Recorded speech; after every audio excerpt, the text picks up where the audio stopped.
This video is created in partnership with the European Cultural Foundation. Europe is at war. On the Eastern Front, Russia flattens Ukraine and threatens Poland and Estonia. Further east, China outmaneuvers Europe's industries, especially electric vehicles. And to the west, across the Atlantic, another battle is emerging. But this one isn't fought with tanks or trade. It's a culture war. At its heart, it's about values. Which vision should define Europe and the West? Liberal democracy, conservatism, nationalism, or progressive ideas? And underneath that, there's an even deeper struggle over Europe's own identity. Can the EU act with dignity and autonomy on the world stage, or is it forever in the shadow of the United States? In this video, we'll dive into the newly published European Sentiment Compass 2025, a joint report by the European Cultural Foundation and the European Council on Foreign Relations. The title is Reality Show: Why Europe Must Not Cave to Trump's Culture War, and it's written by Pavel Serka. And in this video, we'll cover three things: what this US-EU culture war actually is, what solutions Pavel sees, and of course, my opinion at the very end. If there was one moment when Trump's America openly declared this culture war, it was Vice President Vance's speech at the Munich Security Conference earlier this year. What I worry about is the threat from within, the retreat of Europe from some of its most fundamental values, values shared with the United States of America. His infamous speech reflected three clear ways the MAGA movement has taken the fight to Europe. First, by deliberately framing EU-US relations as a values divide. Second, by showing a new open willingness to interfere in European elections. Vance strongly denounced the cancellation of Romania's 2024 presidential vote. And third, by turning free speech into a rallying cry for Europe's new right, citing police crackdowns in the UK or so-called anti-feminist speech in Germany. In short, MAGA is exporting its culture war politics into Europe, meddling in European affairs, especially elections, and promoting parties aligned with its own agenda. And that is a massive break with long-standing practice. You see, both Vance and Musk met Alice Weidel, leader of Germany's far-right Alternative for Germany, just weeks before the federal election.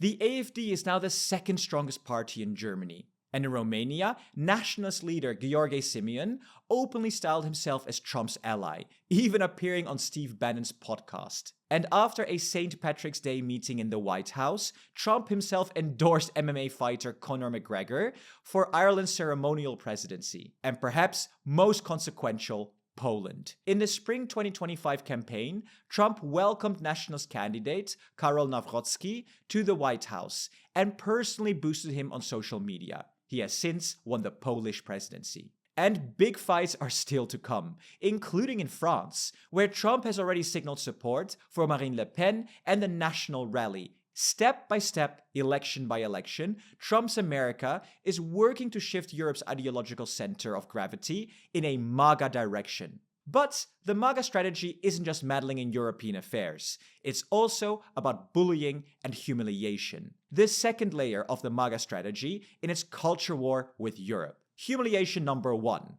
trade.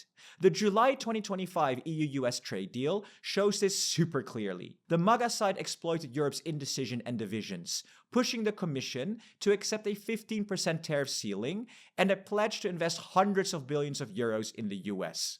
The result? Europe looked weak and humiliated, and the European public was left disappointed, this channel included. Humiliation number two: defense. Trump threatened NATO withdrawal unless Europe spent more. Then he publicized private messages from NATO Secretary General Mark Rutte, flattering him. Europe is going to pay big, it will be your victory, which Trump of course gleefully shared online. The summit ended with Rutte jokingly calling Trump daddy, another headline moment, casting Europe as the obedient child. And again, the public was not impressed. And then there's humiliation number three: Ukraine. Europeans want to be at the table for ending this war. After all, Ukraine is the EU's neighbor. But Trump prefers bilateral dealings with Vladimir Putin, treating EU leaders like extras rather than co-owners of the process. I mean, just look at these pictures. This versus this. The optics are super humiliating. Europe's biggest adversary as Trump's equal, for its European leaders pretty much as vassals. So, MAGA's strategy looks threefold: meddle in elections to help MAGA align conservatives into power, publicly belittle Europe and its leaders until voters accept a subordinate role, and import culture war issues, free speech, abortion, campus politics, so Europe fights on MAGA's terrain. This is the culture war Trump's America is fighting. But why? Well, in our eyes, it is simple. Because a strong, united European Union isn't in Trump's interest. If Europe were truly autonomous, buying fewer American weapons, relying less on US tech, and speaking with one strong voice, it would be a competitor. But, split into 27 national silos, Europe is easier to influence, easier to play off against each other, and way easier to keep dependent. Take trade. It's far easier to sign a skewed deal with a country of 5 million, rather than a strong bloc of 450 million. But after all of this, and this is a big one, Europe is fighting back. Not so much its politicians, but its people. Despite MAGA's push, support for the EU is thriving. Eurobarometer shows trust in the EU at its highest since 2007. In almost every member state, majorities feel attached to Europe and identify as EU citizens and are optimistic about the future. There are some outliers, Greece, Cyprus, Czechia, and France, but they've long been the exceptions. And unlike the Brexit area, hardly anyone wants their country to leave the Union. Looking ahead, the public wants more Europe, not less. About 81 respondents want a common defense policy, which is insanely high when you think about it. And in all 27 member states, majorities believe the EU's voice matters in the world. So the public looks ready. The question is whether our leaders will actually lead. With that in mind, according to this report, Pavel says the EU has to do 4 things if it actually wants to win the culture war against the United States. Number 1, liberals should stop copying populists. Every time mainstream parties try to out-populist the populists, they only make them stronger. Instead, defend liberal values with confidence. Reclaim words like sovereignty, patriotism, nation, and put them in a European way. Europe shouldn't be the Brussels bureaucracy. It should be something people actually believe in. Not a watered-down version of MAGA, but the opposite of MAGA.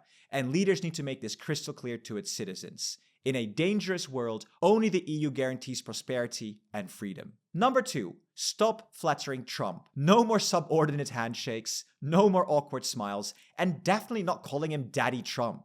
That only encourages him. If he offers a bad trade deal, say no. Sure, it might sting economically in the short term, but in the long run, it shows Europe won't be pushed around. And that's pretty crucial, because citizens need to believe that Europe can actually stand up for itself and win this culture war, instead of sliding into vassal status. Number 3, Brussels needs to admit that it's actually in a culture war, and the EU actually has a whole toolbox ready to go. A strong trade policy? Check. The Digital Services Act? Check. The Digital Markets Act? Another check. And then there's the cohesion instrument. Yes, that's the last check.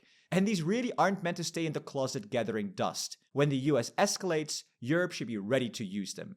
And crucially, do it together. Because while Trump loves going bilateral, divide and conquer, the EU only wins if it acts as one. Number 4, the new right needs a reality check. MAGA is not their natural ally. Being America's lapdog doesn't make you more sovereign. It makes you weaker. If Trump gets his way, he'll slap tariffs on Europe, waters down NATO guarantees, and happily cuts side deals with Russia. And that's not taking back control. That's Europe losing it. So even nationalists should see the EU is the only framework strong enough to actually protect their sovereignty and prosperity. Without it, everyone loses. Ultimately, Pavel argues that Europe can keep a strong transatlantic bond, but only as a peer and not as a vassal. As a partner with its own voice, writing its own story, not just playing a supporting role in someone else's. And that's the kind of vision that the European Cultural Foundation, who partnered with us for this video, has been working on for over 70 years. They believe Europe isn't just about policy, it's about people. And that's why they support projects that bring Europeans together across borders through art, conversation, and creativity. Their mission is to nurture a sense of belonging. And this report that we talked about today is a key part of that mission. It's a tool for anyone who cares about Europe's future. And to understand the full picture, you can read the entire report, titled Reality Show, Why Europe Must Not Cave in Trump's Culture War, for free on their website. The direct link is at the top of the description below. They also have a fantastic newsletter. Again, link in the description below. Now, this is my opinion. The report makes some strong points, and I especially agree with the parts about humiliation. On that, my view has slightly shifted over time. When Trump first came into power, I understood why European leaders tried to flatter him. The logic was super simple. Keep him on side for the big priorities: support for Ukraine, a fair trade deal, and NATO support. But now I keep asking myself, did it actually work? On trade? Definitely not. The deal we got was lopsided, and Trump hasn't done Europe any favors there. On NATO, yes, Trump hasn't pulled out, and it's true that members are spending more. But beyond that, Trump has weakened the alliance. No one in Europe can be sure anymore that Article 5, the promise to defend each other, would hold if Russia tested our borders. And Ukraine? Trump looks more sympathetic to Putin than Europe. Yes, the US still provides essential intelligence, but the bulk of military and financial aid now comes from Europe itself. So looking at all of this, I am not sure that the strategy of sucking up has actually worked. Maybe it is time for a different approach, a more confident, independent Europe, one that can say no. And to be honest, we simply don't have that much left to lose. Thank you so much for watching, and thank you to our presidents, Jan Chauke Christian Peter HGVD, Daniel Steffen Kiki Loksin, and Unite Europe. Welcome back, Unite Europe. Sorry we left you out on the last couple of videos.